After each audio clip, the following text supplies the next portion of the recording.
Welcome to the Deep Dive, where we unpack big ideas to give you those aha moments. You know that feeling when you're full of motivation, ready to conquer a new habit? Maybe it's a fitness goal, learning a language, or simply reading more. Oh, yeah. But then, a few weeks later, you find yourself right back where you started. Today, we're dissecting why that cycle repeats and how to break it for good. We're going to pull back the curtain on the surprising science of lasting change. This deep dive isn't just about what you do, but profoundly about who you become. Right. We'll offer a shortcut, sort of, to understanding the mechanisms behind true transformation and, crucially, how you can apply them in your own life to make habits stick. Our mission is to explore why so many efforts feel wasted, how your identity quietly shapes your every action, and then the simple practical strategies that can genuinely revolutionize your daily routines. Okay, let's unpack this. That frustration of putting in effort without seeing immediate results, it's incredibly common, isn't it? Absolutely. It can truly feel like you're just spinning your wheels. Whether it's learning a skill, exercising, or trying to save money, we often expect, linear progress. But reality rarely works that way. What's fascinating here, and often counterintuitive, is the concept of the plateau of latent potential. Imagine an ice cube being heated from, say, 25 to 31 degrees Fahrenheit. Okay. You're applying energy, but visibly nothing's happening. Yet all the fundamental action, the molecular shift, is accumulating beneath the surface.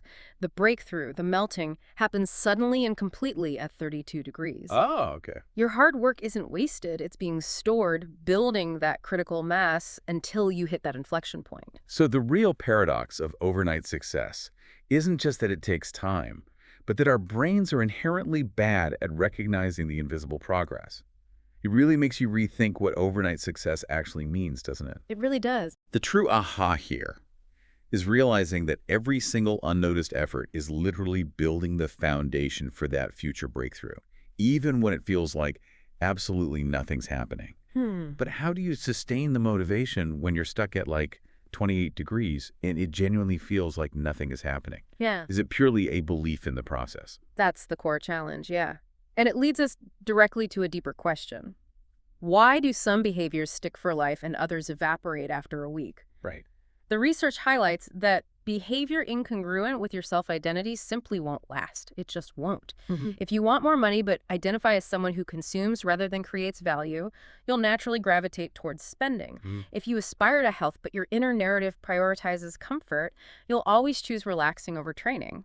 It's difficult to change habits if you don't address the underlying beliefs about yourself. In this aspect, the link between habits and identity is particularly profound. The ultimate form of intrinsic motivation emerges when a habit becomes part of who you are. Think about the profound difference between saying, I'm the type of person who wants to run, and declaring, I'm the type of person who is a runner. Big difference. When genuine pride in an aspect of your identity gets involved, whether it's a strong physique or a new skill, you'll fight tooth and nail to maintain those associated habits. It's a powerful shift. Every single action you take, no matter how small, is a vote for the type of person you wish to become. A vote, I like that. Yeah. No single instance transforms beliefs, but as these votes accumulate, so does the undeniable evidence of your new identity. This is precisely why even the smallest habits can make an extraordinary difference. They provide that concrete, undeniable proof, continuously showing you who you are becoming. It makes perfect sense then that the most practical way to truly change who you are is to change what you do. Each time you write a page, you are a writer. Each time you start a workout, you are an athlete. And this iterative process teaches you to trust yourself. You begin to genuinely believe you can accomplish these things. But what happens on those days when you vote for the wrong identity? Does one bad vote unravel all the progress? Not at all, actually. You don't need to be perfect. You just need to win the majority of the time. Okay. The goal isn't immediate perfection, but consistent voting for the desired identity. The process, at its heart, is a simple two-step one. First, decide the type of person you want to be. Second, prove it to yourself with small, consistent wins. This isn't about collecting random life hacks. It's about becoming someone entirely new. Okay, so if every action is a vote for who we become, how do we actually cast those votes effectively? How does that work? Well, the answer lies in understanding the invisible architecture of habits themselves, a predictable four-stage loop that the material breaks down brilliantly. All habits, good or bad, proceed through these four stages in the exact same order. Cue, craving, response, and reward. Cue, craving, response, reward. Escape. This four-step pattern is the backbone of every single habit. Got it. Precisely. First, the cue triggers your brain, essentially predicting a reward. It's a bit of information for our ancestors. It was about finding food or water. Today, it's often linked to secondary rewards like money, fame, or a sense of personal satisfaction. Then comes the craving, which is the motivational force, the desire for that reward. Without a craving, you have no reason to act. The response is the actual habit you perform, the behavior itself. Finally, the reward satisfies the craving, closing the feedback loop and teaching your brain which actions are worth remembering and repeating. It's quite elegant when you look at it that way. What's crucial to grasp is that if any of these four stages are insufficient, the behavior simply won't become a habit. That's right. Remove the cue, and it never starts. Reduce the craving, you won't experience enough motivation to act. Make the behavior too difficult, you can't do it. And if the reward fails to satisfy your desire, then there's no reason to repeat it in the future. Our brains are truly prediction machines. With enough repetition, your brain will pick up on cues that predict certain outcomes without even conscious thought. But this leads to a critical point. Once habits become automatic, we often stop paying attention to what we're doing. Right, you just do it. Exactly. Change always starts with awareness.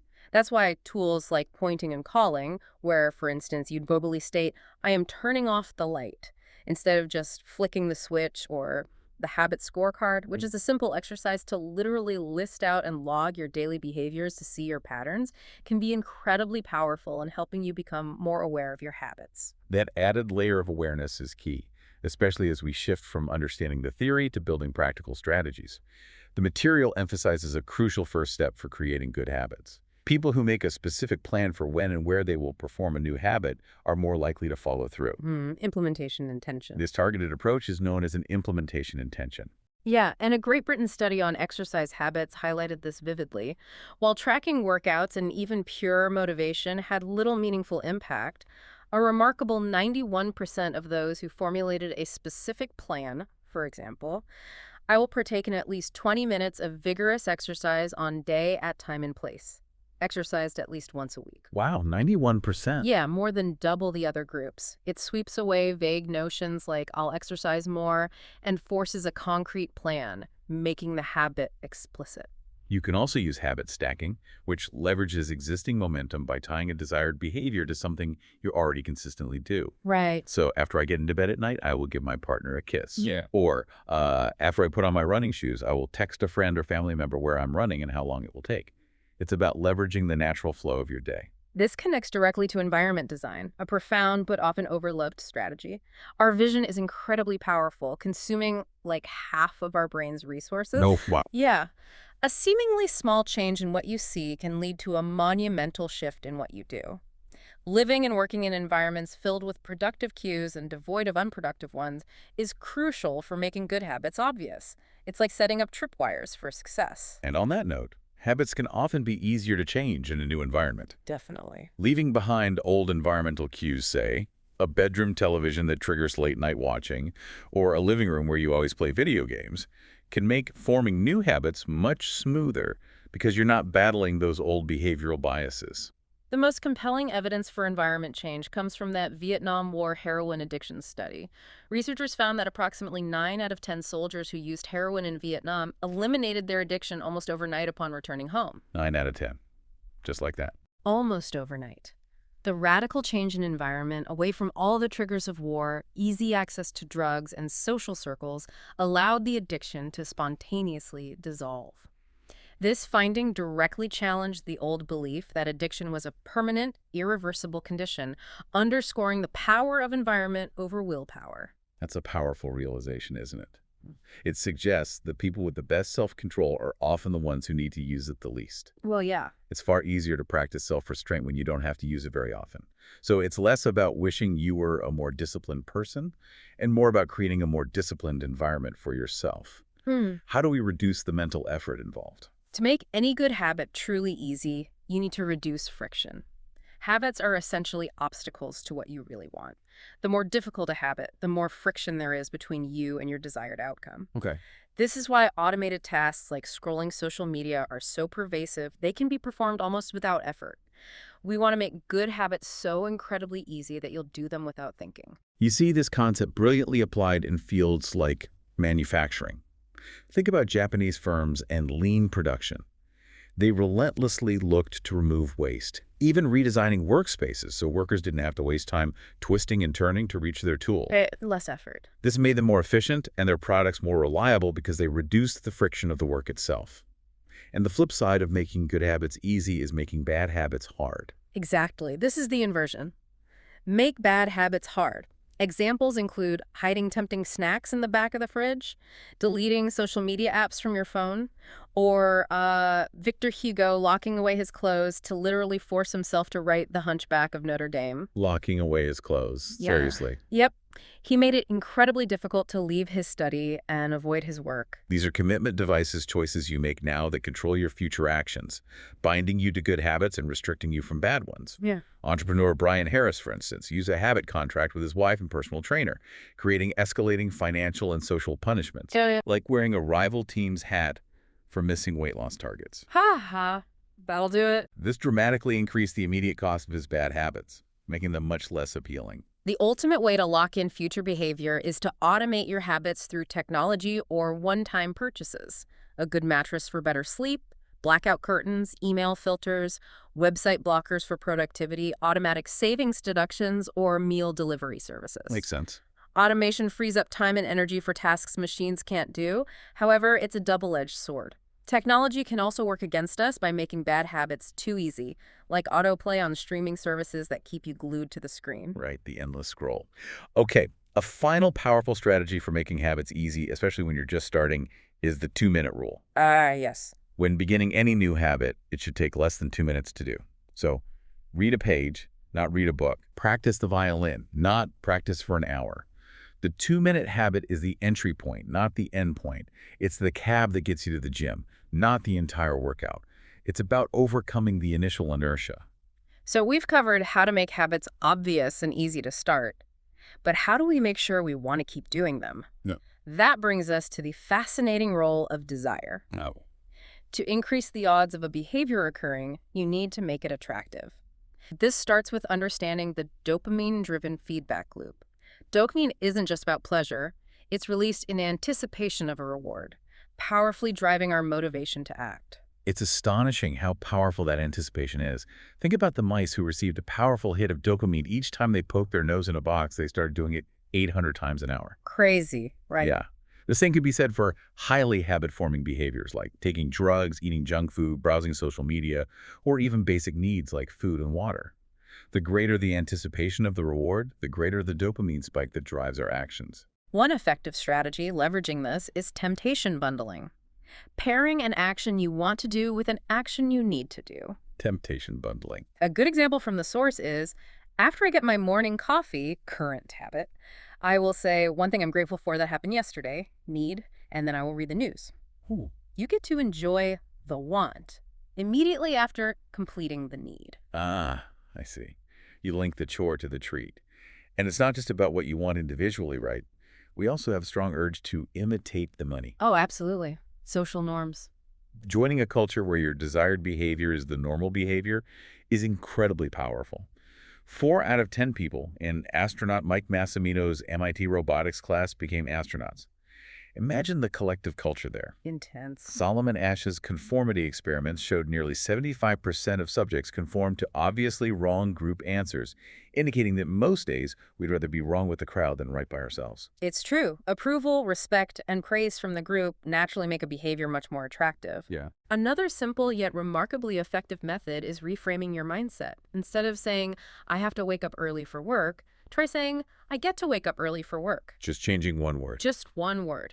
It shifts your perception from burden to opportunity. You can view exercise as a way to develop skills and build your resilience instead of draining energy, or saving money as increasing your future freedom instead of a sacrifice. It fundamentally alters the attractiveness of the action. Okay, so make it obvious, make it attractive, make it easy. What's the last piece? Making it satisfying. Exactly. And this tackles that core problem you mentioned earlier. The instant gratification thing. Yeah. Our brains are wired for instant gratification because for thousands of generations, we lived in an immediate return environment. The costs of good habits are often in the present, think sacrifice, while the rewards are delayed, often far in the future. Right. The costs of bad habits, however, are in the future, while the pleasure is immediate. It's a fundamental conflict where present you usually wins over future you. We've all been there. To truly get a habit to stick, you need to feel successful immediately, even in a very small way. Immediate rewards are essential to keep you excited and engaged, while those delayed, long-term rewards accumulate in the background. This leads us to the cardinal rule of behavior change. What is immediately rewarded is repeated.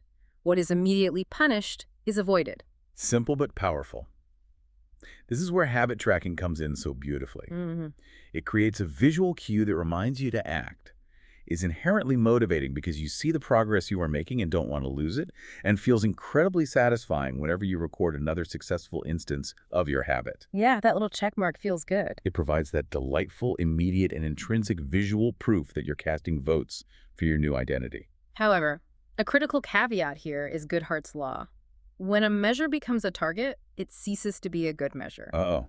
Explain that. Well, we tend to optimize solely for what we measure, which can sometimes lead to the wrong behavior. Focusing solely on quarterly earnings can lead to accounting tricks, right? Or just trying to hit 10,000 steps without true health as the underlying goal.